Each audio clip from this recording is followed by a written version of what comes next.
ये सब क्या हो रहा है? विद्रोह की तैयारी?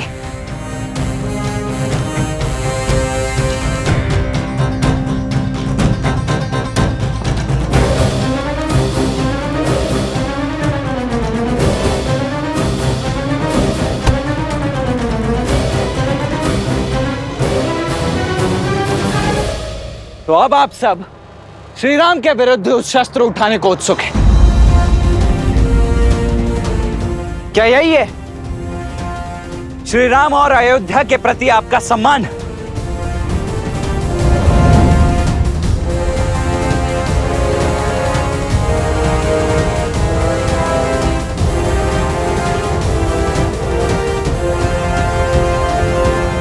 हम विद्रोह नहीं कर रहे हैं, हम राजभक्ति निभा रहे हैं। देखिए कुमार, हम आज भी आपका सम्मान करते हैं, रघुकुल का मान रखते हैं। जिस धर्म के लिए रघुकुल के ऋणी हैं, वही ऋण उन बालकों ने हम पर चढ़ा दिया है। धर्म कहता है आने वाले पूर्णिमा तक हम अपने नए राजा का साथ दें। अतः आपसे विनती है, आप भी तनिक अपनी प्रजा पर विश्वास कीजिए। अपने राजा की ढाल बनना यदि आपकी इच्छा है, तो अपने राजा की आज्ञा का पालन करना मेरा कर्तव्य है। उन दोनों ऋषि कुमारों ने हमारे अश्व और मेरे छोटे भाई शत्रुघ्न का अपहरण किया है। अब या तो आप हमें वो अश्व और शत्रुघ्न लौटा दीजिए, अन्यथा युद्ध के लिए सज्ज हो जाइए।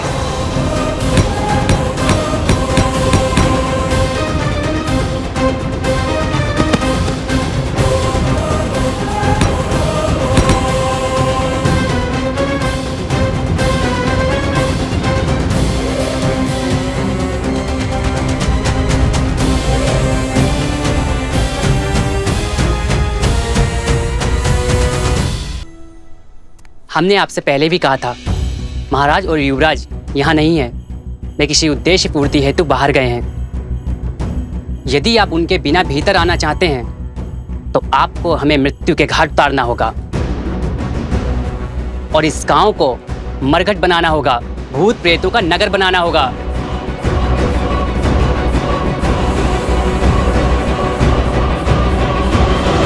माता, जब आपकी माता ने आपकी प्रतिमा को यज्ञ में विराजमान देखा तो वो भाव विभोर हो उठी। माता, वो आंखों में आंसू लिए कहने लगी कि प्रभु श्री राम को पहचानने में भूल हुई उनसे।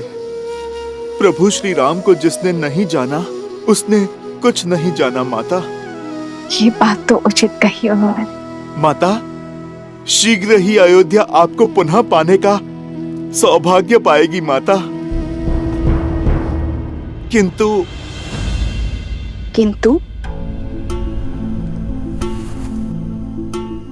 किंतु माता, एक प्रश्न है जो और प्रतीक्षा नहीं कर सकता। माता, ये मन भी कितना विचित्र है।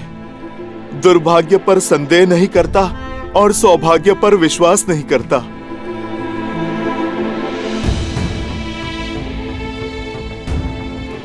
पुत्र का अधिकार है कि मन में उठ रहे हर संशय अपनी माता के सामने रखे। बताओ पुत्र, क्या शंका है तुम्हें? माता, मेरा मन सत्य जान चुका है, किंतु ये सब कुछ आपके मुख से सुनना चाहता है। माता, क्या कुमार लव और कुश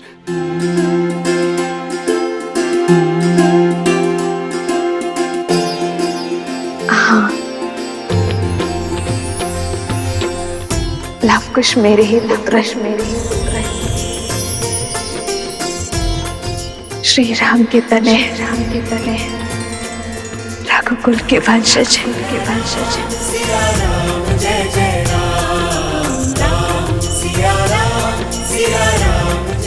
माता, मैं जानता था, मेरा मन झूठ नहीं कह सकता। माता, वो दोनों मेरी माता के पुत्र हैं, मेरे छोटे भाई हैं, मेरे छोटे भाई हैं। माता, मेरे छोटे भाई हैं। लवकुश मेरे छोटे भाई हैं। माता, हनुमान इतनी आयु में भी बचपना। अब माता के सामने तो ये पुत्र बच्चा ही रहेगा ना माता। और फिर माता, बात भी तो ऐसी ही है। मैंने तो लव कुश को देखते ही उनमें आपकी और प्रभु की छवि पाली थी माता। उनकी कला, उनका तेज, उनका शौर्य बिल्कुल प्रभु की भांति है।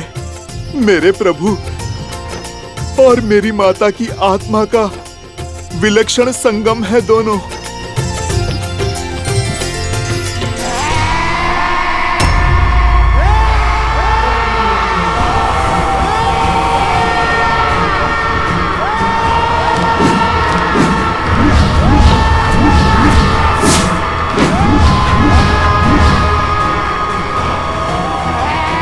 मैं इनके सामने अधिक देर तक नहीं टिक पाऊंगा कुश।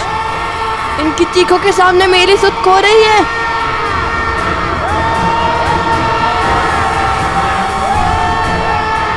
कुश, ये तो रुक ही नहीं रहे।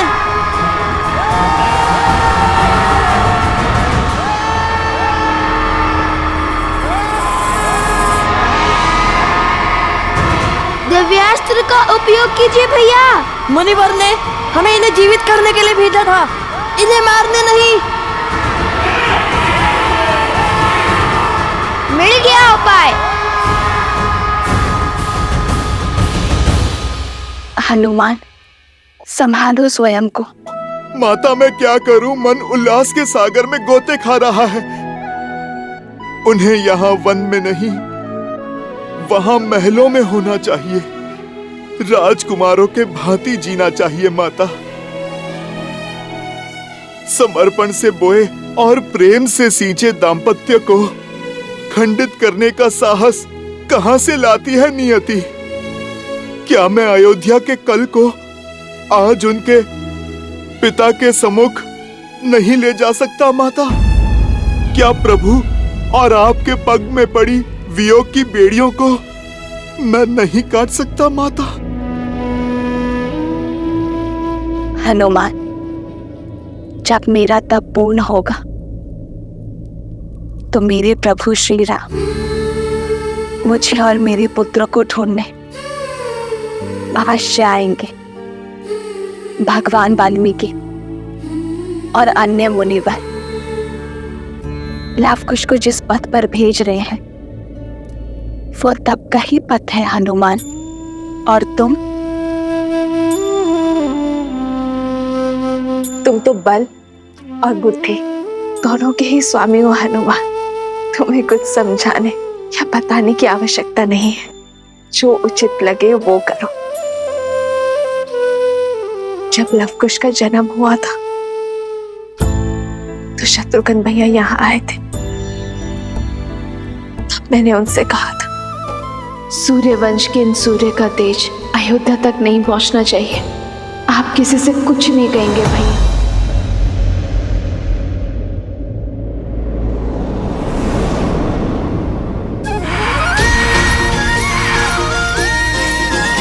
किंतु तुम्हें कैसे ज्ञात हुआ कि उनकी शिखा बांधने से वे शांत हो जाएंगे? इतना भी अज्ञानी नहीं हूँ मैं भैया। भूल गए भैया, बालपन में जब बालपन? अरे अर्थात जब और भी छोटा था, तब यज्ञोपवीत संस्कार के समय मैंने उपहास में सूंघकर उनकी शिखा खोल दी थी।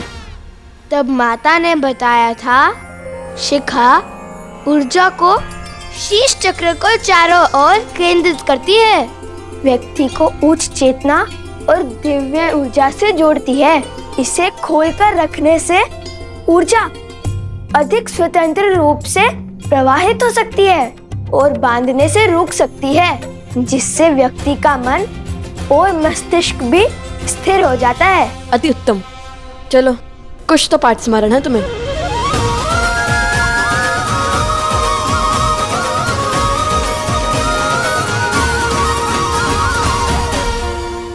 त्रिकालदर्शी भगवान वाल्मीकि को मेरा नमन।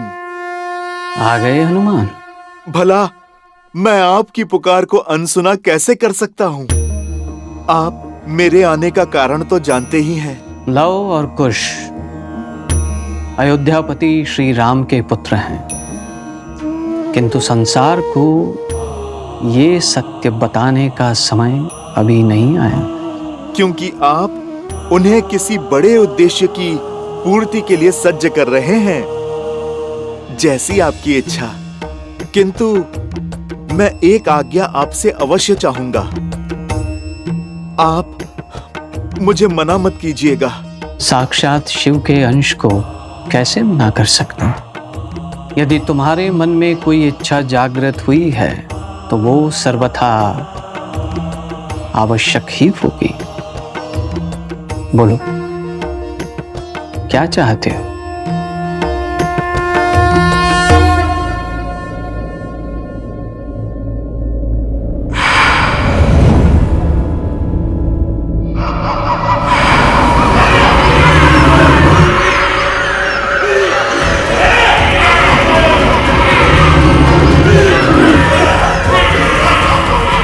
भैया, इन सब की शिखा बांधना तो संभव नहीं है। अब क्या करे कुश?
हनुमान जी, ये अवश्य ही अश्वमेध का अश्व लेने आए होंगे।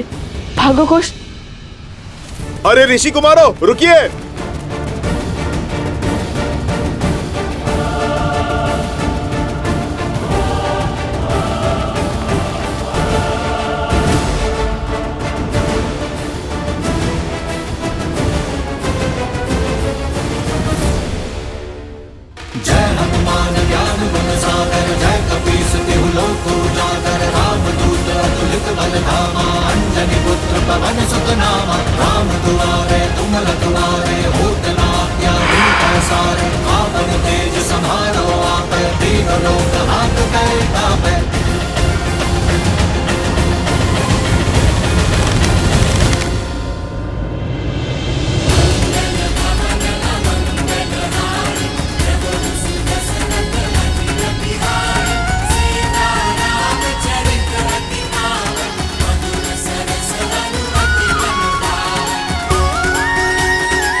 लवकुश मेरे ही पुत्र है, श्री राम के तने हैं, रघुकुल के वंशज हैं। आगे मत बढ़ना, अन्यथा अपने बाण से छल्ली कर देंगे हम। मेरे भैया मुझसे नहीं कहते। रुक जाइए हनुमान जी।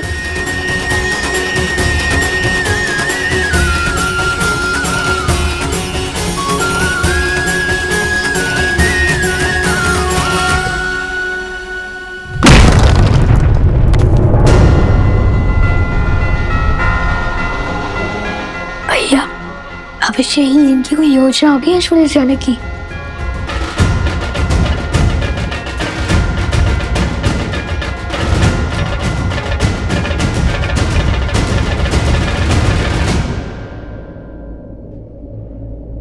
यदि आप अश्वमेध के अश्व को लेने आए हैं तो लौट जाइए। उसे ढूंढने में अपना समय व्यर्थ मत कीजिए। उचित कहा भैया। सुना है आप अमर हैं, कदाचित इसलिए बहुत समय है व्यर्थ करने के लिए। समय व्यर्थ करने वालों को एक दिन समय स्वयं व्यर्थ कर देता है। वैसे मैं यहाँ पर अश्व के लिए नहीं आया हूँ। मैं तो प्रभु श्री राम का सेवक हूँ, सैनिक नहीं। बिना इच्छा मैं नहीं लड़ता। तो फिर आप यहाँ क्यों आए? आप दोनों की सहायता करने। आप दोनों माता सीता की खोज में निकले हैं ना? उनका तो पुत्र मैं भी हूँ। आप दोनों का हाथ बटा दूं? तो श्री राम को हराकर हमारे प्रश्नों का उत्तर देने के लिए बाध्य करेंगे, उनका साथ छोड़कर हमारा हाथ थामेंगे, प्रभु की सेवा से मुंह मोड़ेंगे। जब आप दोनों प्रभु श्री राम के समक्ष खड़े होंगे, मैं वचन देता हूँ, तब ना तो किसी का साथ दूंगा और ना ही हाथ थामूंगा। प्रभु राम की सेवा हो या फिर माता सीता की सेवा, वो दोनों एक ही तो हैं मेरे लिए। ठीक है, आप हमारे साथ आ सकते हैं। पहले बताइए, इस सहायता के बदले में क्या चाहिए आपको?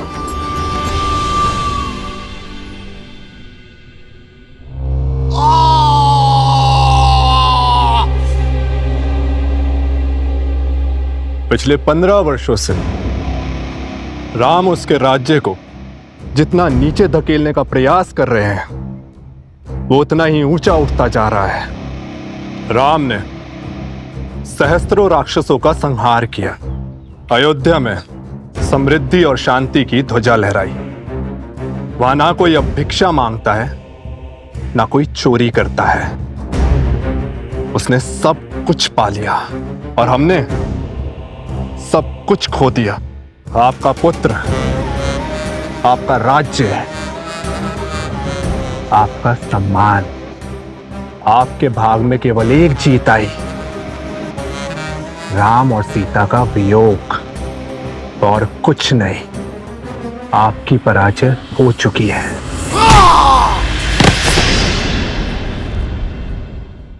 माना कि मेरे प्रयास विफल हुए, किंतु जब तक अयोध्या में एक भी जीव के मन में अधर्म का वास है, धर्म कभी पूरी बात नहीं जीत सकता।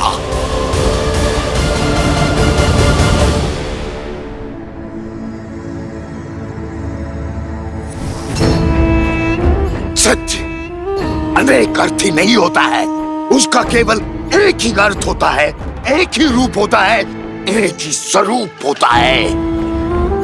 जबकि मिथ्या शास्त्र मुखोटे लेके घूमता है। दूध में दही की एक बूंद की बाती होता है।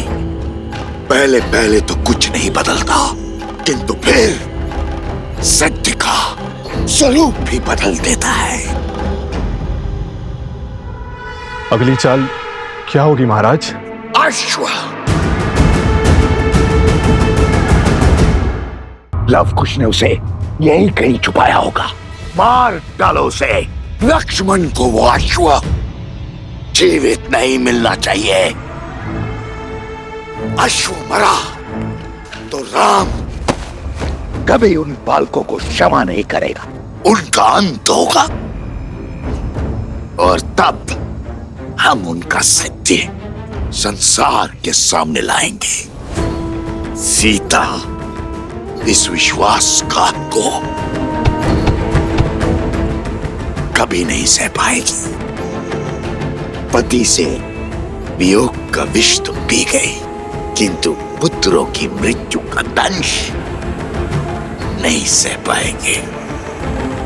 और सीता की मृत्यु राम के अंत का कारण बनेगी।